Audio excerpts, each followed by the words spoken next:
ایک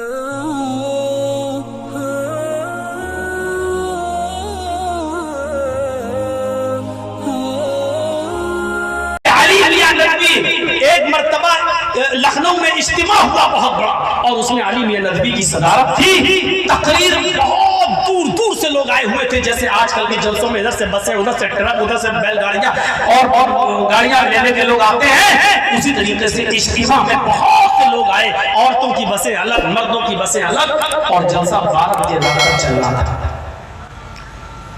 ایک عورت جو عورتوں میں بیٹھی ہوئی تھی اور بس سے آئی تھی، وہ بار بار پریشان نظر آ رہی۔ جلسہ کب ختم ہوگا؟ کسی بھی عالم کی تقریر کو وہ غور سے نہیں سن رہی تھی۔ کسی عورت نے اس سے پوچھا، بہن کیا بات ہے، تم پریشان لگ رہی ہو؟ اس نے کہا کوئی بات نہیں، بس یہ بتا دو کہ جلسہ کب ختم ہوگا۔ 12 بجے ختم ہوگا، 5-10 منٹ آگے پیچھے ہو ہی جاتا ہے، کوئی مسئلہ نہیں۔ لیکن وہ اتنی پریشان تھی کہ کسی بھی طریقے سے اس کو چین نہیں مل رہا تھا۔ تو چند عورتوں نے اس سے پوچھا، کیا تمہیں بخار ہے، پیٹ میں درد ہے، سر میں درد ہے، کیا بات ہے، کچھ تو بولو، تم بہت پریشان لگ رہی ہو۔ تب اس نے اپنی بات بتائی کہ بہن میں پریشان ہوں، جتنی جلدی جلسہ ختم ہو جائے، جب تک بس نہیں جائے کہ میری پریشانی بڑھتی رہے۔ کہا کیوں، کیا بات؟ تو کہا کہ میں اپنے بستر پر اپنے چھوٹے سے بچے کو سوتا ہوا چھوڑ دیا۔ تو کہا تو کیا ہوا؟ کہا میرے ہسبینڈ مردوں میں ہیں، میں یہاں ہوں، گھر میں میں نے اپنی ساس کو یعنی اس بچے کی دادی کو چھوڑا۔ تو کہا کوئی تو ہے گھر میں نا، تمہاری ساس تو ہے نا؟ کہا ہاں ہے، لیکن چونکہ لائٹ چلی جاتی تھی تو میرے بیڈ پر ایک جو بیڈ ہے اس پر میں موم بتی رکھتی تھی اور موم بتی جلا لیا کرتی تھی تاکہ روشنی ہو جائے، تو موم بتی اسی بستر پر ہے اور ماچس میرے تکیے کے نیچے ہے۔ تو کیا ہوا؟ کہا مجھے یہ ڈر لگ رہا ہے کہ میرا بچہ کہیں رات میں اٹھ نہ جائے اور تکیے کے نیچے سے ماچس نہ نکال دے اور وہ جلا نہ لے، اور جلتی ہوئی ماچس کا وہ ٹکڑا نہیں بستر پہ نہ گر جائے اور بستر میں آگ نہ لگ جائے اور اس آگ سے میرا بچہ میری سانس جل نہ جائیں اور وہ آگ کہیں میرے گھر کو نہ پتہ۔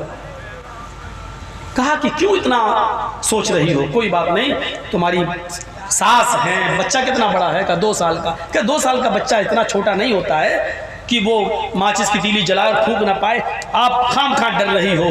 چلو تم تقریر سنو، کچھ نہیں، اللہ جو کرے گا اچھا کرے گا، بہتر، چلو تم سنو۔ تو اس عورت نے جو جواب دیا وہ جواب سنو کیا ہے۔ اس نے کہا میری بہنوں تم ٹھیک کہہ رہی ہو، ہاں میری بہنوں تم بالکل صحیح کہہ رہی ہو، اور تم ایسا اس لیے کہہ رہی ہو کیونکہ وہ بچہ تمہارا نہیں ہے، اور میں ایسا سوچ رہی ہوں، وہ بھی بالکل صحیح سوچ رہی ہوں، اور میں ایسا اس لیے سوچ رہی ہوں کیونکہ وہ بچہ میرا ہے، اور مجھے اپنے بچے کا جو تجربہ ہے وہ تمہیں نہیں ہے، کیونکہ میں جانتی ہوں کہ میرا بچہ کیسا ہے۔ اس جواب نے بہت کچھ بتا دیا۔ رات کے 12:10 پر جلسہ ختم ہوتا ہے، عورتیں بسوں میں بیٹھ جاتی ہیں، مرد بھی بسوں میں بیٹھ جاتے ہیں۔ یہ عورت جلدی بس میں سوار ہو گئی اور ڈرائیور سے کہتی ہے کہ ذرا جلدی چلاؤ بس۔ ان عورتوں نے کہا کہ چلو جلدی لے چلو۔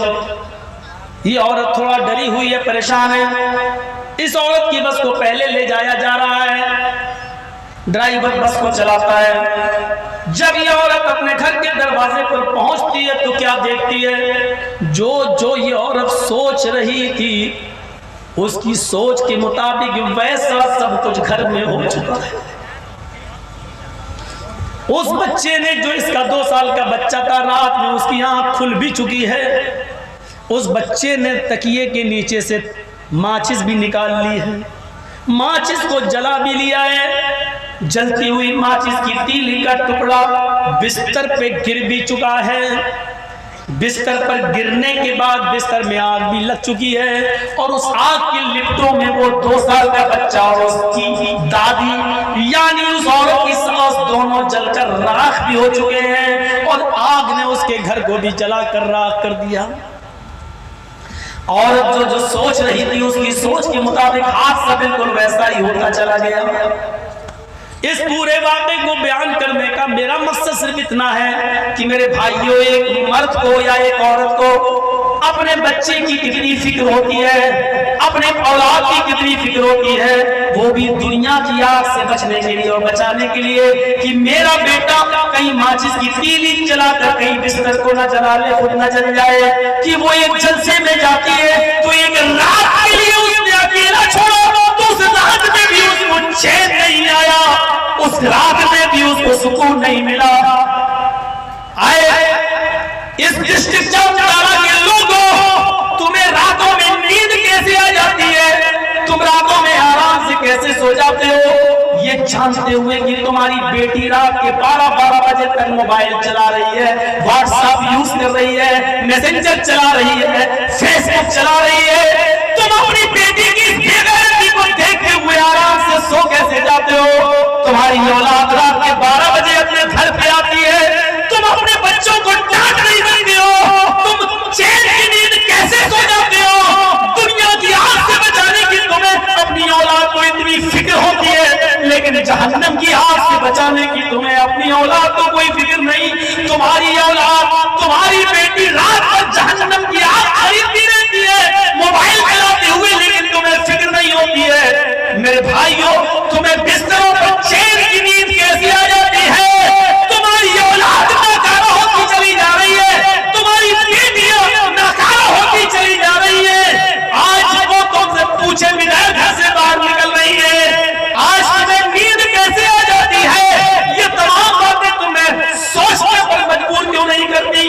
ہمیں تو دلی کی وہ لڑکی کی آہیں آج تک جنچیز کے ضمیر کو جھنجھوڑ رہی ہے، جس نے آج سے 8 سال پہلے ایک غیر مسلم لڑکے سے شادی کی تھی، اپنے ماں باپ کو ناراض کر کے کالج میں پڑھنے کے بعد پیار و محبت کی چھلانگ لگائی، کورٹ میرج کی، باپ نے گھر سے اپنی بیٹی کو نکال دیا اور زندگی بھر کے لیے راستہ منقطع کر دیا، اور اس کٹر جن سنگی نے 6 سال اس لڑکی کو اپنے پاس رکھا، اس کے جسم سے کھیلا، 2 بچے پیدا کیے، اور 2 بچے پیدا کرنے کے بعد ان کو اپنے دھرم میں ڈال لیا، ان کو ٹھیکا دھاری بنا دیا، اور اس عورت کو دھکے مار کر گھر سے باہر نکال دیا۔ چونکہ دباؤ اتنے، اس لیے اس لڑکی کی FIR لکھی جا رہی ہے، نہ اس کو کسی سنستھا سے کوئی مدد مل رہی ہے، وہ چیختی رہی، چلاتی رہی، کے چکر کاٹتی رہی، کہتی رہی کہ میں تو کہیں بھی نہیں رہی، میں اپنے گھر بھی نہیں جا سکتی، مجھے اس کے گھر والے بھی قبول نہیں کر رہے ہیں، میرے بچے بھی چھین لیے گئے، لیکن اس کی کوئی پکار نہیں سنی گئی۔ آخرکار وہ بمبئی کے کماڈی پورے میں جا کر اپنے جسم کو دھندے پہ لگا دیتی ہے اور اپنے آپ کو بیچ دیتی ہے، اور وہاں جا کر جسم کی سوداگر بن جاتی ہے۔ میری قوم کے لوگوں، تم جس راستے پر اپنی بیٹیوں کو چلا رہے ہو، جن کالجوں میں اور کانوینٹس میں اپنی بیٹیوں کو پڑھا رہے ہو، ایک دن یہ خون کے آنسو ہماری بیٹیوں کو بھی رونے پر مجبور کر دیں گے۔ اپنی بیٹیوں کے ہاتھوں میں جو تم نے موبائل دیے ہیں، رب کعبہ کی قسم، یہ موبائل تمہاری بیٹیوں کو خون کے آنسو رلائیں گے، ان کو نہیں تمہیں رلائیں گے، کیونکہ موبائل آج کے زمانے میں فتنے کی پہلی جڑ ہے، خرافات کی پہلی جڑ ہے، اس میں آنے والی گندی گندی تصویریں اور 2GB اور 3GB کا ناجائز استعمال اور گندی گندی فلمیں، ان تمام چیزوں سے آج کی نوجوان نسل بگڑ گئی، لڑکیاں لڑکوں سے پہلے بگڑ رہی ہیں۔ ان تمام چیزوں کے بعد آگے آنے والی نسل جو تیار ہوگی، اور ادھر جن سنگیوں کی میرے بھائیوں کے پلاننگ اور منصوبے، یہ ساری چیزیں آپ کے گوش گزار کر رہا ہوں، آپ کو ایک بڑے خطرے سے باخبر کر رہا ہوں۔ سنو، یہ ایک دن تمہیں اور تمہاری بیٹیوں کو خون کے آنسو رلانے پر مجبور کر دیں گے، اس لیے کنٹرول کرو۔ تمہیں نیند کیسے آ جاتی ہے؟ دنیا کی آگ سے بچانے کی اتنی فکر کرتے ہو تم اپنی اولاد کو کہ ایک جلسے میں بھی تم چین سے تقریر نہیں سن پا رہی ہو، پھر تمہاری اولاد رات رات بھر جہنم کا ٹکٹ خریدتی ہے، جہنم میں جاتی ہے، تمہیں نیند کیسے آ جاتی ہے؟ قرآن کہتا ہے قُوا أَنفُسَكُمْ وَأَهْلِيكُمْ نَارًا، اے ایمان والو، اپنے بال بچوں کو تم جہنم کی آگ سے بچاؤ، اپنے آپ کو بھی جہنم کی آگ سے بچاؤ اور اپنے بیوی بچوں کو بھی جہنم کی آگ سے بچاؤ. یہ تصور ہمارے اور آپ کے درمیان آنا چاہیے اور سوچنا چاہیے کہ ہم کس ماحول میں ہم اپنی جنریشن کو اور اپنے بچوں کو لے کے جا رہے ہیں. یاد کرو حضرت یعقوب علیہ السلام کے انتقال کا جب وقت آیا, پڑھو قرآن. یعقوب علیہ السلام کے انتقال کا جب وقت قریب آیا تو یعقوب علیہ السلام نے اپنی ساری اولاد کو اپنے پاس بٹھایا. قرآن پڑھو. اذ حضر یعقوب الموت اذ قال لبنیہ. حضرت یعقوب نے اپنی اولاد کو اپنے پاس بٹھا کر ان سے کیا کہا تھا؟ اپنی اولاد سے پوچھا, اے میرے بچوں, ما تعبدون من بعدی, میرے انتقال کے بعد تم کس کی عبادت کرو گے؟ ایک باپ کو انتقال کے وقت فکر یہ ہوتی ہے کہ اپنے بڑے بیٹے کو میں کیا دوں, چھوٹے بیٹے کو کیا دوں, اپنی بیٹی کو کیا دوں, میں ایسا کوئی بٹوارا کروں کہ بعد میں جھگڑا نہ ہو. یہ آج کی اولاد, باپ کو اپنی اولاد کی یہ فکر ہوتی ہے. یعقوب علیہ السلام کو فکر کیا ہے؟ اے میرے بچوں, میرے انتقال کے بعد کہیں تم غلط راستے پہ تو نہیں چلے جاؤ گے, کہیں رب کا راستہ تو نہیں چھوڑ دو گے, اس لیے پوچھ رہے ہیں. اذ قال لبنیہ, اپنی اولاد سے پوچھا, میری اولاد, میرے بیٹوں بتاؤ, ما تعبدون من بعدی, میرے انتقال کے بعد تم کس کی عبادت کرو گے؟ قالوا, نیک اولاد کی اس لیے جواب بھی بڑا مخلصانہ, نعبد الہک و الہ آبائک ابراہیم و اسماعیل و اسحاق. اے میرے ابو جان, آپ بے فکر رہیے, آپ کے انتقال کے بعد بھی ہم آپ کے رب کی عبادت کریں گے.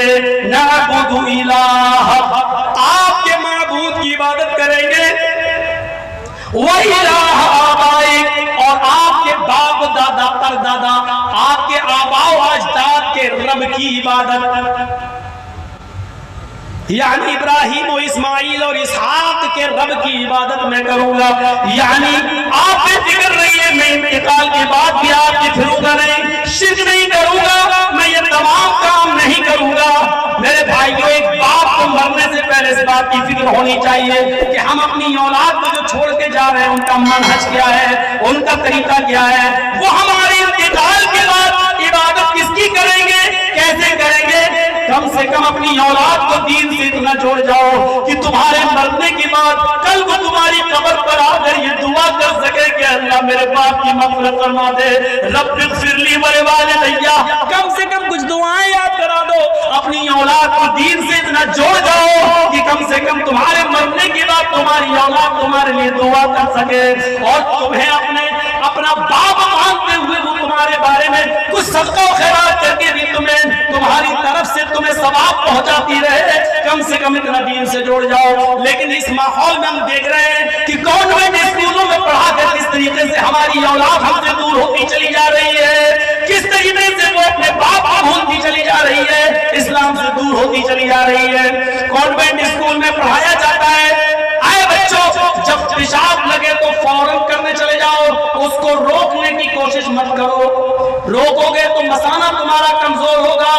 جب اس کی تھیوری پڑھنے کی میں نے کوشش کی تو بار بار یہ چیز کیوں پڑھائی جا رہی ہے, ایک بار میں نے پڑھا دیا, دو بار بتا دیا تو بتا دیا, بار بار پوچھنا بیٹے پیشاب تو نہیں آ رہا ہے, نہیں, اگر آ رہا تو جاؤ, جیسی لگے فوراً کرو. اس کے پیچھے کی تھیوری پتا چلتی ہے کہ جب انسان کو اس کی عادت ڈلوا دی جائے گی تو پھر وہ پانی سے استنجا لینا بھی گوارا نہیں کرے گا.